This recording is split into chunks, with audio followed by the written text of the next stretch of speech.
തൊഴിലുറപ്പ് പദ്ധതിയെ തകർക്കാനുള്ള VBGRAM ബിൽ പിൻവലിക്കണമെന്നാവശ്യപ്പെട്ട് NREG വർക്കേഴ്സ് യൂണിയൻ ജില്ലയിൽ 1000 കേന്ദ്രങ്ങളിൽ പ്രതിഷേധ ജ്വാല തെളിയിച്ചു. ജില്ലാ പ്രസിഡന്റ് S. പവനനാഥൻ ദേവികുളങ്ങരയിൽ ഉദ്ഘാടനം നിർവഹിച്ചു. തൊഴിലുറപ്പ് പദ്ധതിയെ തകർക്കാനുള്ള VBGRAM ബിൽ പിൻവലിക്കണമെന്നാവശ്യപ്പെട്ടുകൊണ്ട് നടത്തുന്ന പ്രക്ഷോഭങ്ങളുടെ ഭാഗമായി NREG വർക്കേഴ്സ് യൂണിയൻ ജില്ലയിലെ 1000 കേന്ദ്രങ്ങളിൽ പ്രതിഷേധ ജ്വാല സംഘടിപ്പിച്ചു. ജില്ലാ പ്രസിഡന്റ് S. പവനനാഥൻ ദേവികുളങ്ങരയിൽ പ്രതിഷേധ ജ്വാല തെളിയിച്ചുകൊണ്ട് ഉദ്ഘാടനം നിർവഹിച്ചു.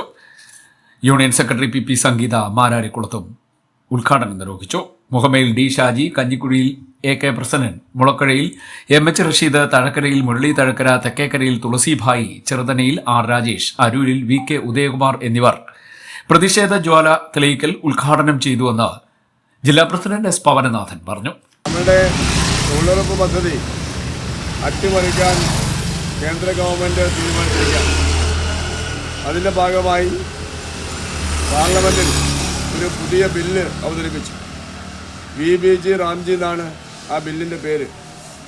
ആ ബില്ല് വന്നതോടുകൂടി തൊഴിലുറപ്പിൽ കൃത്യമായി പണി കിട്ടുന്നതിനും എല്ലാവർക്കും 100 കിട്ടുന്നതിനും തടസ്സമായിരിക്കുകയാണ്. തൊഴിലുറപ്പ് പദ്ധതി കേന്ദ്രം നടത്തുന്ന വലിയൊരു പദ്ധതിയാണ്. ആ പദ്ധതിയുടെ മുഴുവൻ തുകയും കേന്ദ്ര ഗവൺമെൻറ്റാണ് നടത്തിക്കൊണ്ടിരുന്നത്. പക്ഷേ ഇപ്പോൾ കേന്ദ്ര ഗവൺമെൻറ് 60% മാത്രമേ നമുക്ക് തരുള്ളൂ എന്ന് പറയുന്നു. അതിൻ്റെ അടിസ്ഥാനത്തിൽ ലേബർ ബഡ്ജറ്റ് വെട്ടിക്കുറയ്ക്കുന്നു, നമുക്ക് തൊഴിൽ കിട്ടാൻ സാധ്യതയില്ലാതാകുന്നു, പുതിയ 4 കോഡാക്കി മാറ്റുന്നു. അങ്ങനെ കാറ്റഗറി തിരിച്ചതിൻ്റെ പേരിൽ കൃത്യമായി തൊഴിൽ കിട്ടുവാൻ നമുക്ക് സാധ്യതയില്ലാതാകുകയാണ്. ഈ സാഹചര്യത്തിൽ VBGRAM എന്ന് പറയുന്ന ഈ ബില്ല് കേന്ദ്ര ഗവൺമെൻറ് പിൻവലിക്കണമെന്നാവശ്യപ്പെട്ടുകൊണ്ട് ജനുവരി മാസം 15-ാം തീയതി ആലപ്പുഴയിലേക്ക് 1 ലക്ഷം പേർ, 1 ലക്ഷം തൊഴിലുറപ്പ് തൊഴിലാളികൾ പ്രതിഷേധ മാർച്ച് സംഘടിപ്പിക്കുകയാണ്.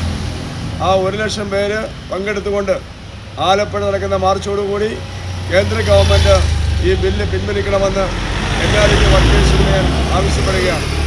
ഇതിൻ്റെ ഭാഗമായി ഇന്ന് ആലപ്പുഴ ജില്ലയിൽ 1000 കേന്ദ്രങ്ങളിൽ തൊഴിലുറപ്പ് തൊഴിലാളികൾ ദീപം തെളിയിച്ചുകൊണ്ട് പ്രതിഷേധ ജ്വാല സംഘടിപ്പിക്കുകയാണ്. ആ പ്രതിഷേധ ജ്വാല എല്ലാവരുടെയും അനുവാദത്തോടുകൂടി ഔപചാരികമായി ഉദ്ഘാടനം ചെയ്യുകയാണ്. CDNet news, Kayamkulam.